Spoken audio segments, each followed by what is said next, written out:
Institución Educativa Privada San Carlos, con el lema respectivo, Formando Triunfadores, basado en valores. Pedregal Majes, literatura, cuarto y quinto año de secundaria.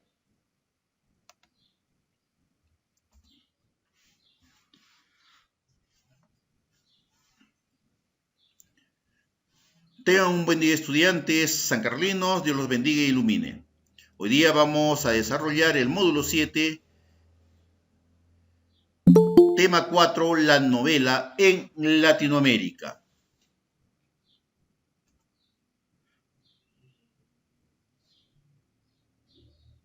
Un momentito, por favor, creo que están ingresando.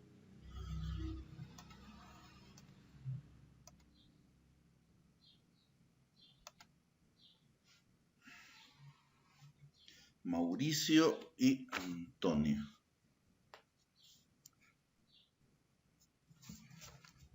Bien, ahora sí. Veamos el boom latinoamericano. Esto es un fenómeno literario, alumnos, y editorial, que ha surgido en los años 60 y 70 del siglo XX, ¿no? Pero en Latinoamérica, o estamos hablando de Latinoamérica. Es aquí donde un grupo de jóvenes, ¿no?, han roto el esquema tradicional de la literatura.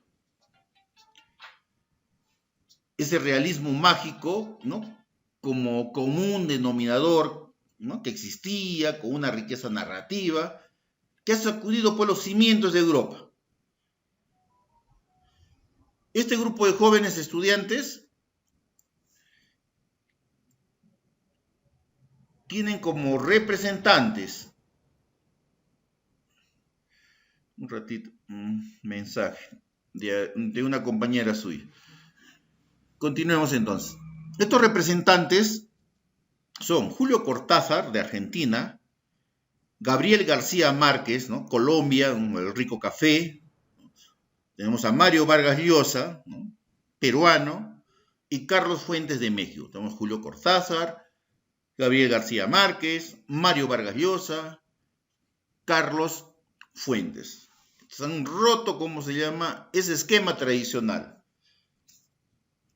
Y veamos estas características de este boom latinoamericano, de estos representantes, ¿no?, que tenemos a Carlos Fuentes, Gabriel García Márquez, Julio Cortázar, Mario Vargas Llosa. Estas características que ellos tienen, alumnos, ¿no?, considerado el boom latinoamericano, tratan el tiempo de una manera no lineal, no secuencial. ¿Qué utilizan? Más de una perspectiva o la voz narrativa.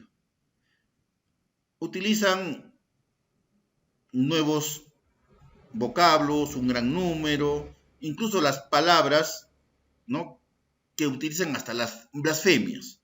Hacen el juego con las palabras. El tratamiento de los ajuts, alumnos. En lo rural, en lo urbano, el internacionalismo, el énfasis, tanto en la historia como en la política, así como la identidad nacional, cuestiones económicas, ideológicas, polémicas y la oportunidad. Imagínense todo ese tratamiento que hay en estos ajuntes, en esta novela, ¿no?, en Latinoamérica, este boom latinoamericano.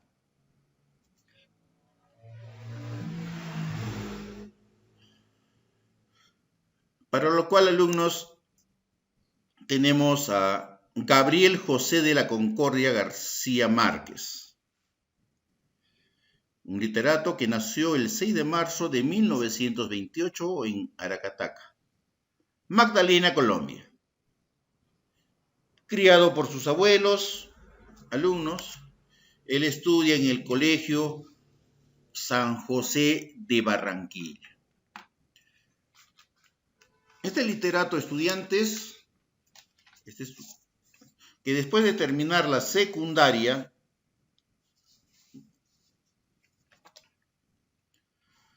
él comienza a escribir una novela.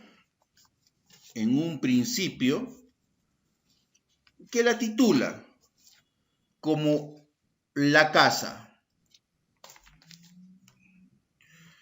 Y él muere el 17 de abril, alumnos, del 2014 en México.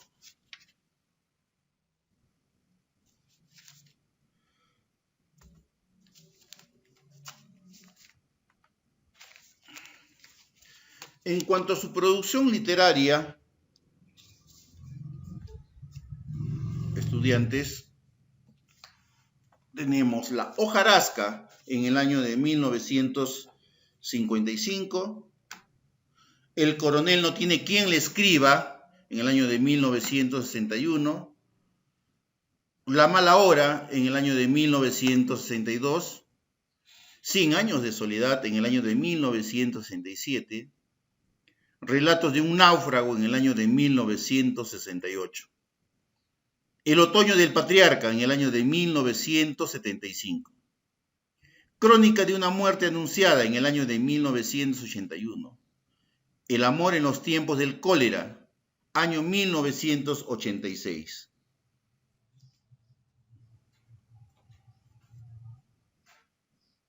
El general en su laberinto, año 1989. Del amor y otros demonios en el año de 1994. Memorias de mis putas tristes, año 2004.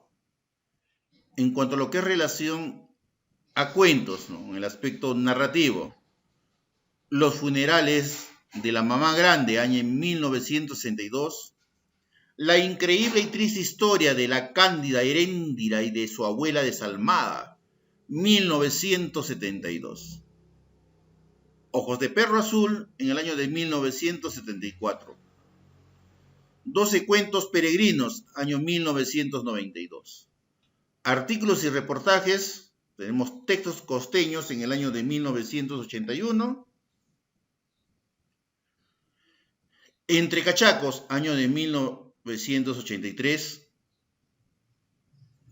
La aventura de Miguel Littin, clandestino en Chile, 1986.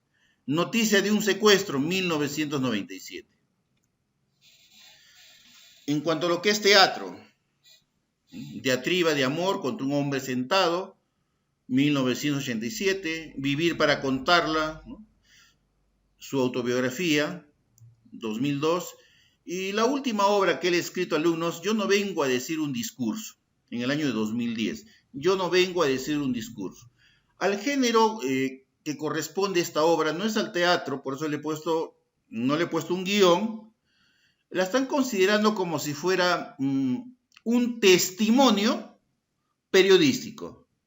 Un testimonio periodístico.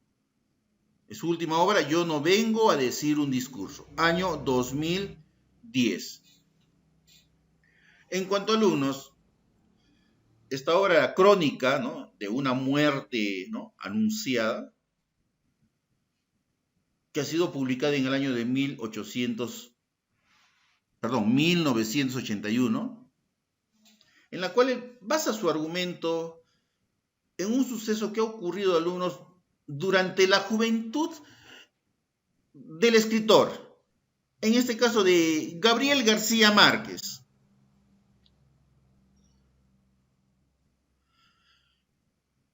En donde ha habido un asesinato, pero por motivos de honor. Después de una sucesión de varios años, ¿no?, o sea, muchos años después, el narrador, ¿no?, se convierte en un cronista, investigador de unos hechos que él ha vivido muy de cerca.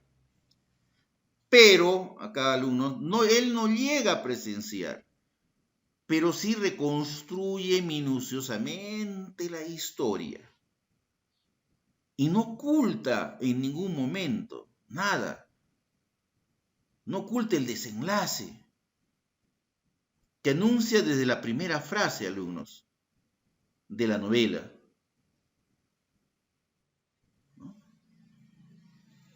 El día en que lo iban a matar, Santiago Nazar se levantó a las 5:30 de la mañana.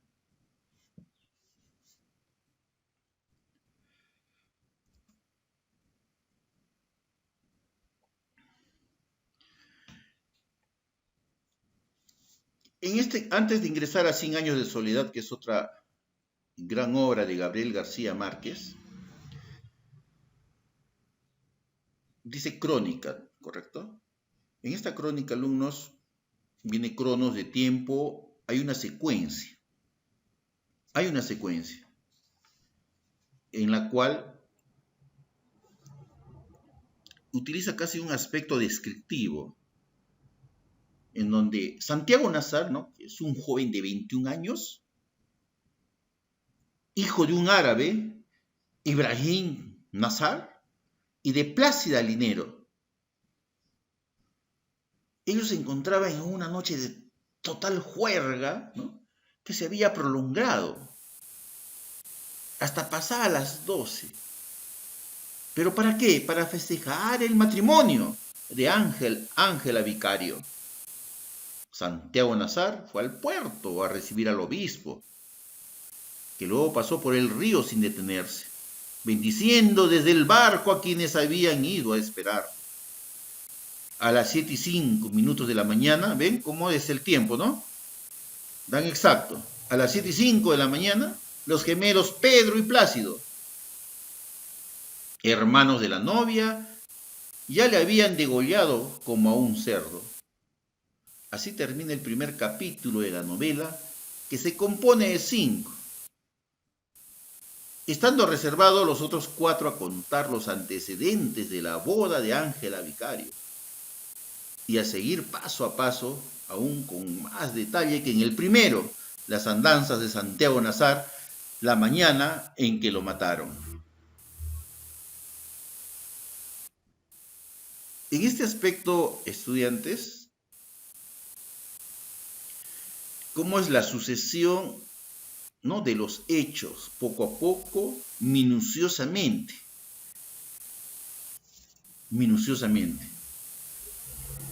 Continuemos.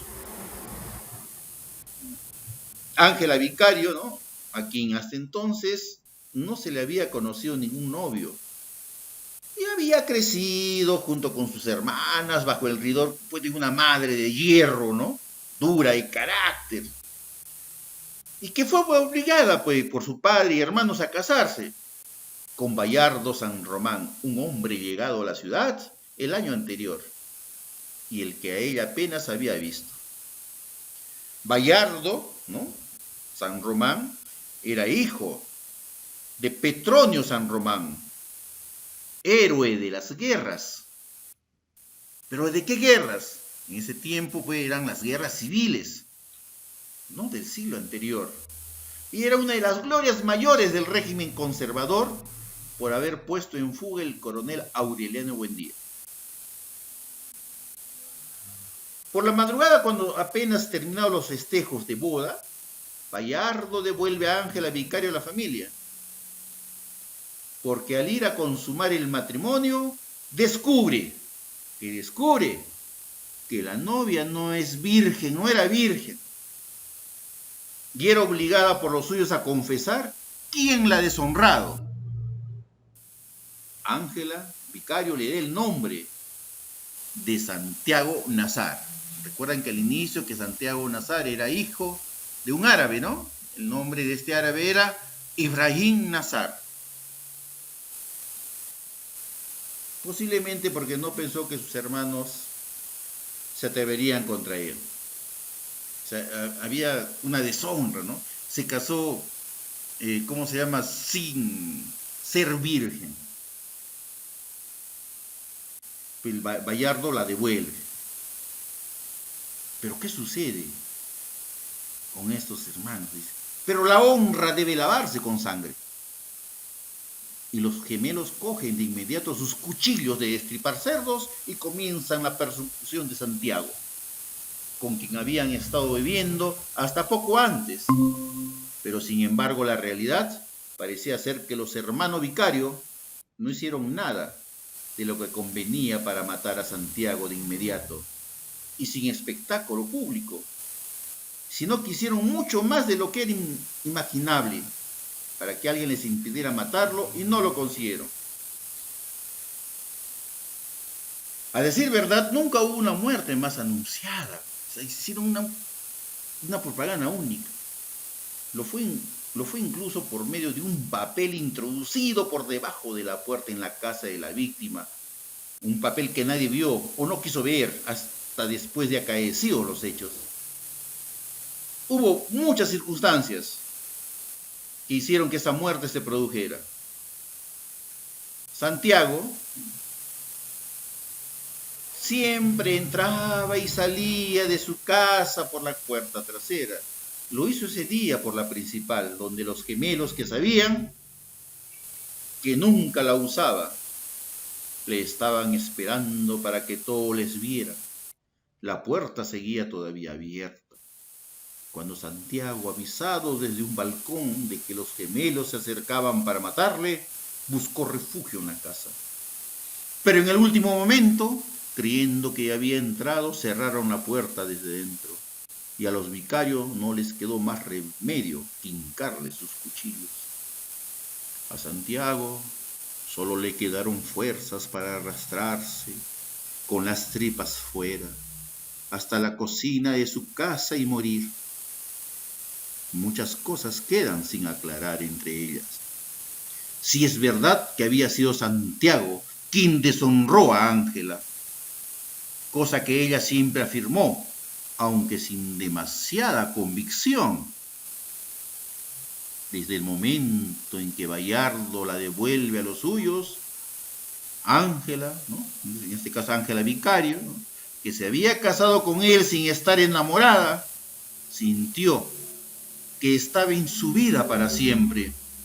Mucho tiempo después vio a Bayardo en un hotel de Riohacha y sin poder resistirlo, le escribió una carta en la cual le contaba que le había visto salir del hotel y que le habría gustado que él la hubiera visto.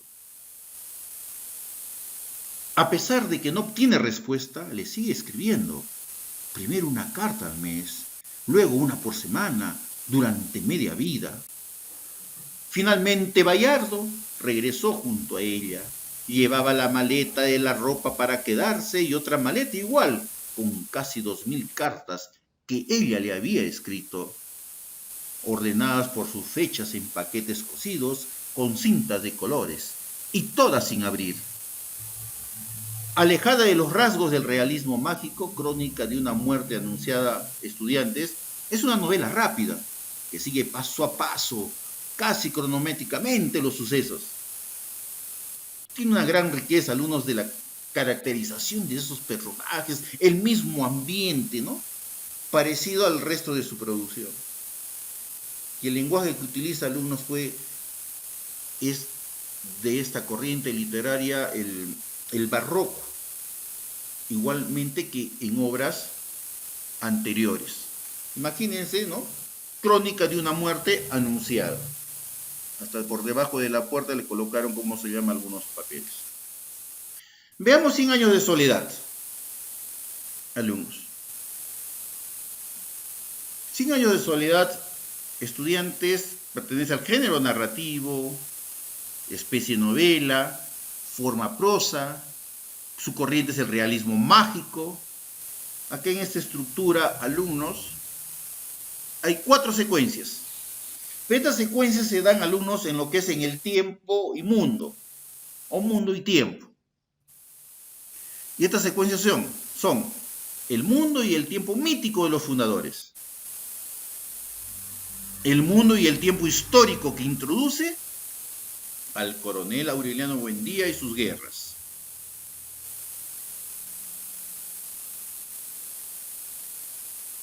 el tiempo cíclico, alumnos, en la madurez y muerto de los primeros personajes, el deterioro de Macondo, Axis Mundi, que equivale también al agotamiento del linaje, eje de Macondo, ¿no?, ese pueblo Macondo.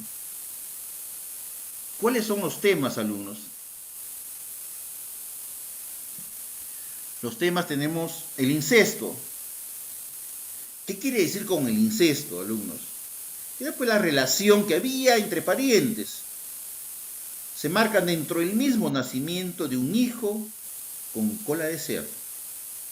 A pesar de ello, estas son presentes entre los diversos miembros de la familia y diversas generaciones a lo largo del relato. Siempre a veces, de repente ustedes han escuchado sus abuelos o bisabuelas, ¿no? Que a veces pues, entre familias, primos hermanos, no pueden, ¿no? Por la descendencia, ¿no? O va a salir un ser mal formado, en este caso acá con cola de cerdo. El otro tema es la soledad, porque en el transcurrir y a lo largo de esta novela, alumnos, parece que los personajes ya están predestinados a padecer la soledad, que es una característica innata de esta familia de los Buendía. El pueblo también vive aislado, alejado de la modernidad. Si ustedes han realizado viajes, de repente para lo que es Puno, ¿no? Juliaca, hay pueblitos que todavía están alejados de la modernidad, ¿no? Y eso hace que estén pues marginados, alejados, solos. Veamos los personajes. Tenemos a Melquiades. ¿Quién era Melquiades? Era un viejo gitano, alumnos. José Arcadio Buendía, que era el patriarca de la familia, y muere, ¿no?, atado a un árbol. Úrsula Iguarán era la esposa de José Arcadio, que era la fuente, ¿no? Ella mantenía, en este caso, la estabilidad familiar. José Arcadio, que era su hijo mayor, que fue casado con Rebeca. ¿Quién era Rebeca Montiel? Hija adoptiva de Úrsula, en este caso de Úrsula, ¿no?, Iguarán. Ya no, un hijo de raza, de sangre, y el otro una hija adoptiva, ¿no? Y ahí viene ya lo que es, quizás lo que es el incesto. Y José Arcadio Buendía. Coronel Aureliano Buendía, el hijo menor de José Arcadio Buendía y Úrsula. ¿Quién era Amaranta? Amaranta, hija única de José Arcadio Buendía y Úrsula. Amaranta muere soltera. En otras palabras, como dicen, ¿no?, muere seca porque no tuvo una descendencia. O sea, no trajo descendencia. Pietro Crispín era el músico italiano que muere de amor por Amaranta. Pilar Ternera, mujer de la vida, que frecuenta la casa como sirvienta y que lee las cartas. Arcadio era hijo ilegítimo de Pilar Ternera y José Arcadio, que ha sido adoptado por esta familia Buendía. Santa Sofía de la Piedad, esposa de Arcadio. Remedios la Bella, era hija de Santa Sofía y Arcadio. José Arcadio II, hijo de Santa Sofía y Arcadio. Se dedica mayormente a la pelea de gallos, ¿no? Hasta que hoy en día todavía hay pelea de gallos. Hasta Merino, ¿no? Hasta Merino. Aureliano II, que es el hijo de Santa Sofía y Arcadio.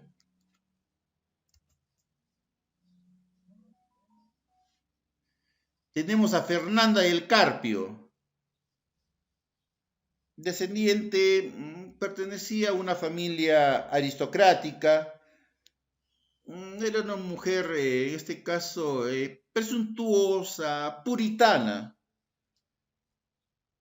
Renata Remedios, la conocieron mayormente con este nombre de Meme, que era la hija mayor de Fernanda del Carpio y Aureliano II. Y bueno, la recluyen en un convento. José Arcadio, hijo de Fernanda del Carpio, Aureliano II. Amaranta Úrsula, hija menor de Fernanda del Carpio y Aureliano II. Gastón, no el cocinero famoso, por favor, ¿eh? Esposo de Amaranta Úrsula, a quien ella domina. Aureliano Babilonia, hijo ilegítimo de Meme, con Mauricio Babilonia. Aureliano, el último Aureliano, hijo de Aureliano Babilonia y Amaranta Úrsula. El que nace, nace de alumnos, es motivo de risa, es cierto, con cola de cerdo, el cual es devorado por hormigas, acabando así la historia del estirbe, de este estirbe, pues, alumnos, y de Macondo. Imagínense el árbol genealógico de esta familia Buendía. Todo era en la familia, imagínense. Descendencias, casamientos, etc. Hijos adoptivos porque tenían con otra persona, pero el esposo lo adopta. Y al último, pues el último es el Aureliano con cola de cerdo. Entonces, estudiantes, en cuanto a lo que es pues su argumento, con lo que ya les he dado de los personajes tanto principales y secundarios, ¿qué nos está relatando? Nos relata que la historia, ¿no?, de una familia. ¿Pero qué familia, alumnos? La familia Buendía. No solamente la familia Buendía, sino se habla de una trayectoria. ¿De qué? De un pueblo. ¿Qué nombre tiene este pueblo? Macondo. Desde su fundación hasta su destrucción. Acá los fundadores son toda esta familia Buendía, ¿no?, con lo que es Úrsula y Guarán. Pero ¿qué sucede? Ellos saben que no deberían de casarse por el parentesco. Y a pesar del temor que ellos tenían, ¿no?, siempre les decían de que podían tener, ¿cómo se llama?, un hijo con cola de cerdo. Pero no se dio al inicio, como ustedes han ido viendo, de acuerdo a todos los personajes. Solamente se dio con el último, ¿no?, Aureliano, con el hijo, ¿no?, era hijo de Aureliano Babilonia y Amaranta Úrsula. Se dan los altercados, los hijos alumnos, ¿no?, se sienten indignados por todas estas maniobras políticas conservadoras, que ahí pues conserva, como eran las guerras civiles, hablamos del caudillo liberal, alumnos. Acá pues se organiza 32 sublevaciones, rebeliones, Aureliano Buendía, pero las pierde todas, alumnos, las pierde todas. En resumen, estudiantes, que este último, ¿no?, de la familia, ¿no?, Aureliano tiene un hijo con Amaranta, ya sabemos, sin saber, ojo, que era su tía con su tía. Y como lo dije anteriormente, que se cumple pues finalmente el pronóstico y nace pues este niño con cola de cerdo. Y así se acaba toda esta estirpe y el pueblo de Macondo, que es barrido por el viento, tal como se encontraba escrito en los pergaminos de Melquiades, que le había regalado ¿a quién? Al primer José Arcadio Buendía. Pero profesor, ¿quién era pues Melquiades? Recordando, Melquiades era el viejo gitano, alumnos, ¿no?, que él traía todas estas premoniciones.